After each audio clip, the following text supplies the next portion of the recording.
Ku dengar Cliff meminta Lizzie untuk menikah dengannya. Jadi kurasa kita harus menunggu sampai setelah pernikahan. Apakah itu tidak apa-apa? Mereka kan baru saja bertunangan dan mereka sudah akan menikah. Cliff tampaknya sedang terburu-buru.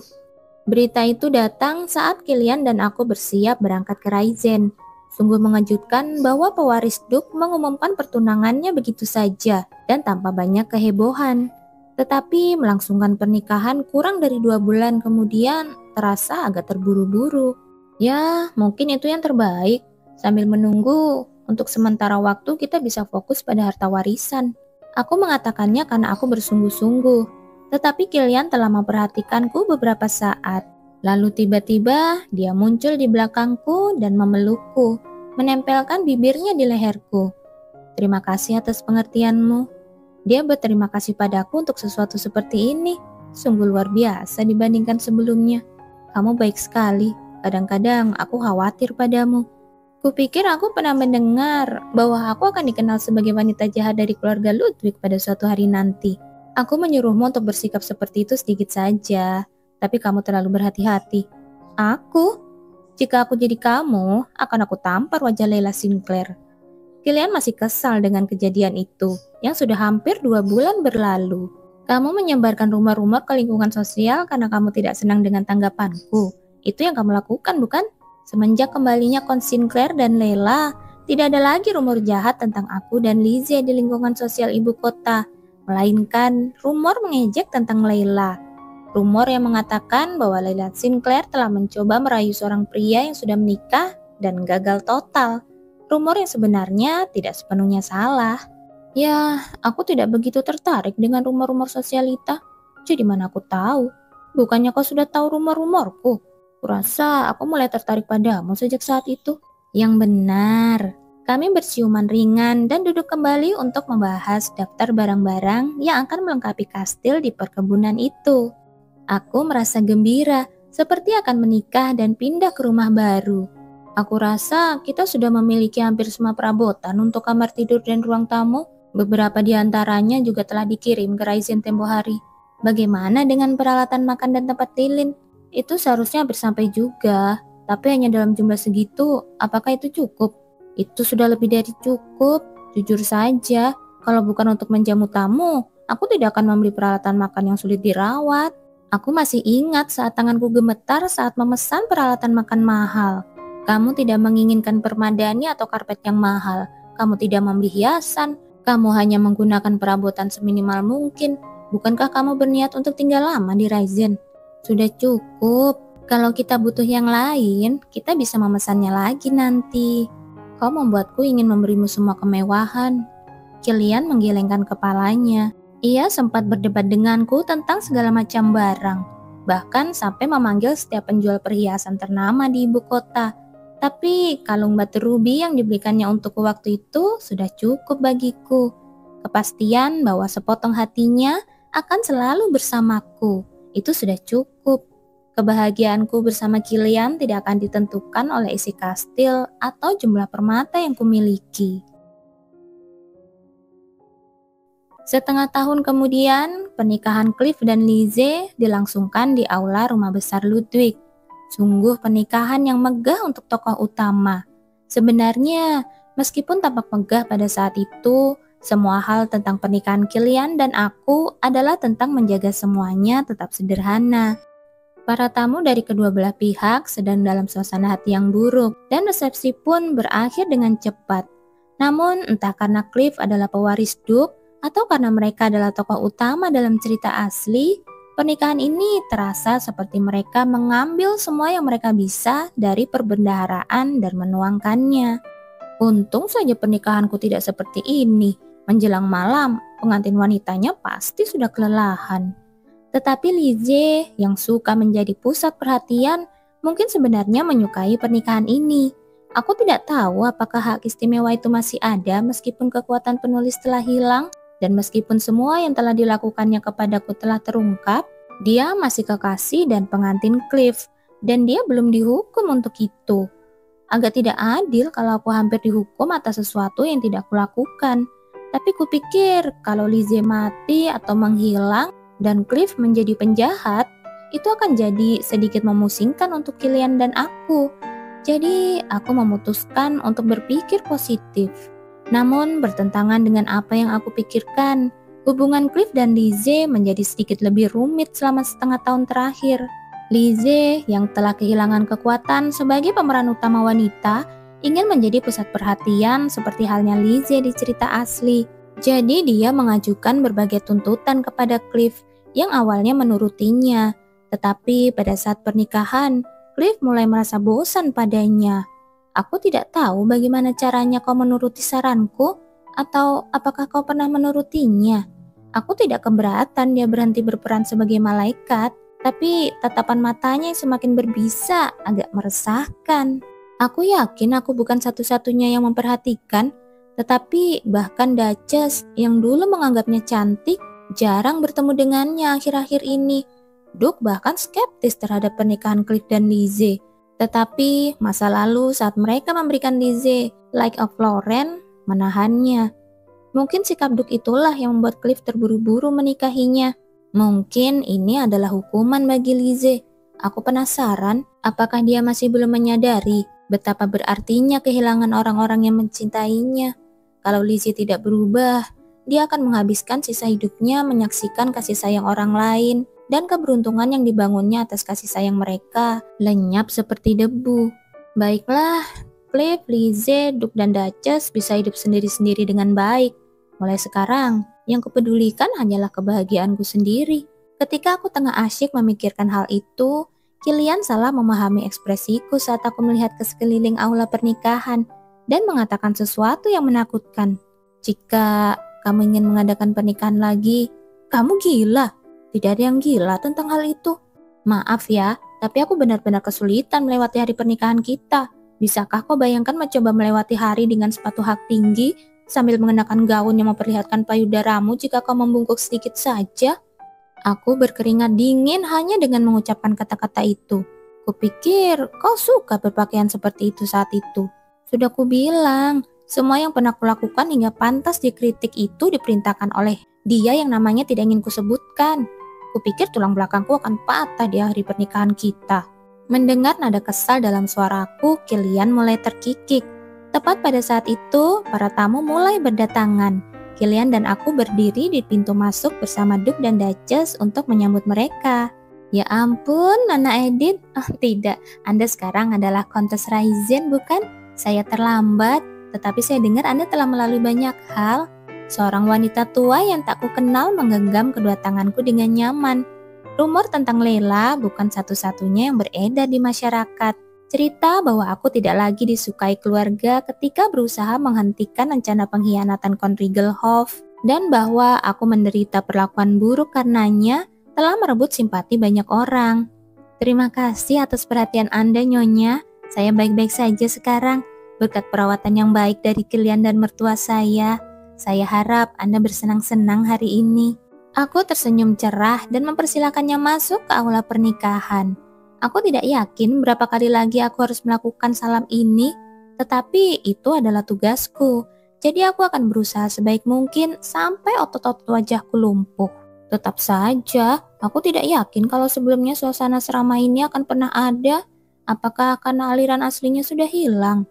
Tidak pernah tersiar kabar bahwa aku adalah anak haram adik perempuan Konrigelhof. Konon, saat eksekusi itu, Sophia meneriakkan dendamnya yang terakhir dan membocorkan rahasia kelahiranku. Namun, itu tidak terlalu mengejutkan, karena di keluarga lain juga banyak anak haram sepertiku, dan mereka sering diadopsi oleh saudara laki-laki yang sudah menikah. Meski begitu, kenyataan bahwa aku adalah bagian dari keluarga Rigelhof tidak dilupakan. Tetapi orang-orang secara tak terduga melihatku sebagai korban. Sekali lagi, aku merasakan kelegaan karena aku telah memenangkan permainan dengan penulis. Tetapi juga perasaan kalah. Edith, maaf, apakah kamu memanggilku? Hanya untuk berjaga-jaga jika kamu sedang tidak enak badan. Tidak, aku baik-baik saja. Aku tersenyum sepenuh hati pada Kilian yang menatapku dengan cemas. Sekarang aku punya Kilian di sisiku. Aku mampu menghilangkan sedikit rasa tidak berdaya hanya dengan memiliki orang yang aku cintai di sisiku. Saat resepsi hampir berakhir, aku melihat pasangan setengah baya di pinggir. sibuk memeriksa undangan mereka berulang kali. Mereka tampak mengenakan pakaian terbaik yang mereka miliki. Tetapi untuk sebuah pernikahan yang dihadiri begitu banyak bangsawan tinggi, pakaian mereka terlihat sedikit. Aku menyapa mereka dengan senyum lebar. Baron dan Barones Ruben? Mereka tampak terkejut mendengar suara yang memanggil mereka. Oh, halo, kami datang ke sini atas undangan, tapi saya khawatir kami tidak punya koneksi di ibu kota, jadi kami tidak tahu siapa Anda. Mereka mungkin bingung. Tak hanya seseorang dari keluarga Ludwig yang tak mereka kenal mengerimi mereka undangan ke sebuah pesta pernikahan secara tiba-tiba, tetapi juga menawarkan untuk membiayai perjalanan mereka dan menyediakan tempat menginap. Namun mereka pantas mendapatkan semua ini. Anda tidak mengenalku. Saya minta maaf. Anda pernah memberikan tumpangan kepada seorang wanita tak dikenal yang sedang babak belur, dan sayalah wanita itu. Maaf, seperti yang diduga, mereka menatapku, bahkan lebih terkejut daripada sebelumnya. Aku memperkenalkan Kilian kepada Baron dan Barones Ruben. Ketika aku melarikan diri dari Villa Wellesley, mereka memberiku tumpangan dengan kereta kuda mereka ke pusat ibu kota. Dan jika bukan karena mereka, aku pasti sudah mati di jalan. Anda adalah penyelamat istri saya. Maaf, saya tidak mengenali Anda. Saya Kilian, putra kedua Duk Ludwig, Count Raizen. Lalu, ini istri saya, Edith Raizen. Saat Anda menolongnya dulu, dia diculik oleh faksi yang berseberangan dengan keluarga saya. Baron dan Barones Reuben tercengang, tidak tahu harus berbuat apa. Aku memegang tangan mereka dan berkata, sudah kubilang, saya akan membalas budi kalian. Tapi pertama-tama, izinkan saya memperkenalkan kalian kepada beberapa orang yang mungkin bisa membantu kalian di pernikahan hari ini. Aku sudah melakukan penelitian tentang mereka. Perkebunan kecil Baron Reuben sebagian besar menghasilkan buah zaitun, dan ia tidak terlalu paham bisnis dan tidak memperoleh harga yang bagus untuk buah zaitunnya, meskipun kualitasnya tinggi. Aku sengaja mendudukkan mereka di sebelah Viscount Moore, yang punya bisnis distribusi buah besar. Tentu saja, aku yang memperkenalkan mereka. Dia pria yang cerdik, dia akan segera menyadari mengapa aku memperkenalkannya kepada Baron desa. Lagi pula, dia tidak akan mempermalukan pria yang kuperkenalkan padanya. Karena pasangan Baron sangat tertarik dengan pendidikan anak-anak mereka. Anak-anak mereka akan dapat bersekolah di Akademi Ibu Kota di bawah naungan Count Raizen. Tentu saja Count Reuben dapat selalu menjadi teman Count Raizen, kecuali jika ia berubah pikiran. Aku senang bisa membalas budi. Aku juga menemukan kenyamanan dalam melihat wajah Baron dan Barones Reuben yang bingung namun bahagia. Pernikahan Clive dan Lizzie telah dimulai saat sebuah band besar memainkan lagu indah yang mengalahkan pesta pernikahan Kilian dan Edith. Clive dengan gaun putih menggenggam tangan Lizzie yang menawan dan bersama-sama mereka berjalan menuju altar. Ya Tuhan, cantik sekali. Kecantikan Nona Lizzie memang sudah terkenal sejak dulu. Dulu dia terlihat sangat muda, tapi sekarang dia terlihat sudah dewasa. Orang-orang masih bersikap positif terhadap Lizzie. Belum tersiar kabar bahwa dia telah meninggalkan jalannya yang berpura-pura menjadi gadis baik. Terserahlah, aku juga tidak peduli. Kilian berpikir dalam hati, dia adalah wanita yang pernah dicintainya. Namun dia merasa pernikahannya hambar. Jika ada sentimentalitas, itu adalah pernikahan itu sendiri, bukan pernikahan Lizzie. Dia tidak bisa berhenti memikirkan pernikahannya dan Edith. Edith memang cantik. Edith tampak cantik hari itu. Meskipun belahan dadanya yang indah mengintip dari balik gaunnya, dan semua mata tertuju padanya. Rambutnya yang berwarna coklat kemerahan dikepang dengan rumit, dan tengkuknya yang putih terekspos terasa halus dan menggoda untuk digigit. Meski suasana pernikahannya kurang ideal, Edith tidak merasa terintimidasi sedikit pun. Itu bodoh dan kekanak-kanakan, dan aku hampir malu setengah mati memikirkannya sekarang. Kilian menjadi merah padam ketika teringat kekasaran perilakunya saat mereka bertukar cincin. Dia bahkan tidak meraih tangan Edith yang terulur dan memasangkan cincin itu di jarinya hanya dengan 2 jari. Dia juga merenggut cincin itu dari tangan Edith dan memakainya sendiri. Saat itu, Edith tidak marah ataupun menunjukkan tanda-tanda tersinggung. Berbeda dengan perilaku kekanak-kanakanku, dia mencium anak-anak yang membawa cincin itu untuk memastikan tidak ada yang merasa tidak nyaman. Aku terkesan dengan perhatiannya. Di pesta pernikahan, di mana segala sesuatunya berjalan salah, kesan Kilian terhadap Edith singkatnya vulgar. Namun di sisi lain, dia tidak dapat menyangkal bahwa Edith cantik dan mempesona.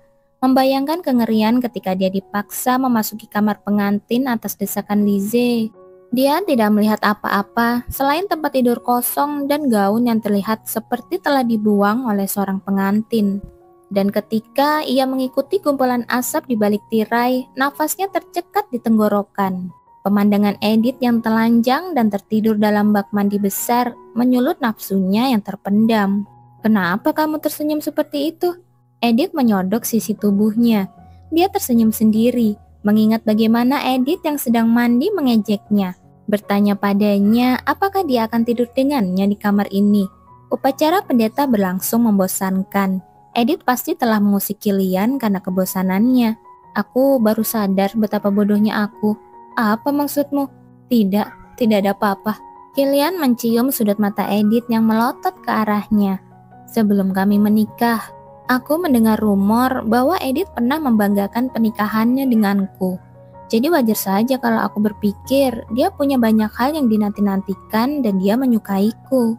Tetapi kemudian aku ingat betapa bingungnya aku melihatnya begitu berbeda dari harapanku. Tentu saja, menurut Edith yang digosipkan akan menikahiku dan Edith yang hadir di hari pernikahan adalah dua jiwa yang berbeda. Jadi tidak mengherankan jika aura mereka sangat berbeda.